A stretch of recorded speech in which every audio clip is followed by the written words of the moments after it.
എന്തിനുള്ള പുറപ്പാടാണെന്നല്ലേ? മൂക്കറ്റും തിന്നാനുള്ള പുറപ്പാടാ. കൊച്ചിയിൽ നല്ലൊരു ബിരിയാണി സ്പോട്ട് അന്വേഷിച്ച് ഇവിടെ വന്നെത്തി. ഒരുപാട് ഹാർഡ് കോർ ഫാൻസ് ഉള്ള ഒരു ഫുഡ് സ്പോട്ടാണ് ഇവിടെ. കുറ്റം പറഞ്ഞാൽ ചിലപ്പോൾ എനിക്ക് പൊങ്കാല വീഴും, എന്നാലും പറയേണ്ടത് പറയണമല്ലോ. നല്ല വാഴയിലേക്ക് ഇട്ട് സലാഡും അച്ചാറും ചമ്മന്തിയൊക്കെ വിളമ്പി. ചമ്മന്തിയൊക്കെ, പക്ഷെ സലാഡിനെ അച്ചാറിനെ പറ്റിയൊക്കെ പറയാതിരിക്കുന്നതാ നല്ലത്. ഫുഡൊക്കെ ഓർഡർ ചെയ്തിട്ട് ചിലപ്പോൾ 1 മിനിറ്റ് കൊണ്ട് സാധനം വരും, എന്നാലും എനിക്ക് ആ 1 മിനിറ്റ് ഒരു യുഗം പോലെ തോന്നാറുണ്ട്. അങ്ങനെ നമ്മുടെ ബീഫ് ബിരിയാണി എത്തി. വിശന്ന് കരിഞ്ഞിരിക്കുന്ന കാരണം ചൂടൊന്നും മൈൻഡാക്കാതെ പാതി പ്ലേറ്റ് ബിരിയാണി തട്ടി ഞാൻ ഇലയിലിട്ട്. പക്ഷെ വിചാരിച്ച പോലെ അല്ലായിരുന്നു, നല്ല ഒടുക്കത്തെ ചൂടായിരുന്നു. ഫുഡിന്റെ മുന്നിൽ ഞാൻ തോക്കാനോ? ഒരിക്കലും വിട്ടുകൊടുക്കത്തില്ല ഞാൻ.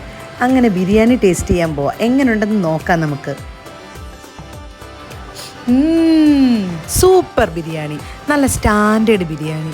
എസൻസിന്റെ മൂക്ക് തുളയ്ക്കുന്ന മണമോ മസാലയുടെ അരിക്കുലുത്ത് കുത്തലോ ഒന്നുമില്ലാത്ത നല്ല നൈസ് ബിരിയാണി. ബീഫൊക്കെ നല്ല അലിഞ്ഞു പോകുന്ന പോലത്തെ പീസ്.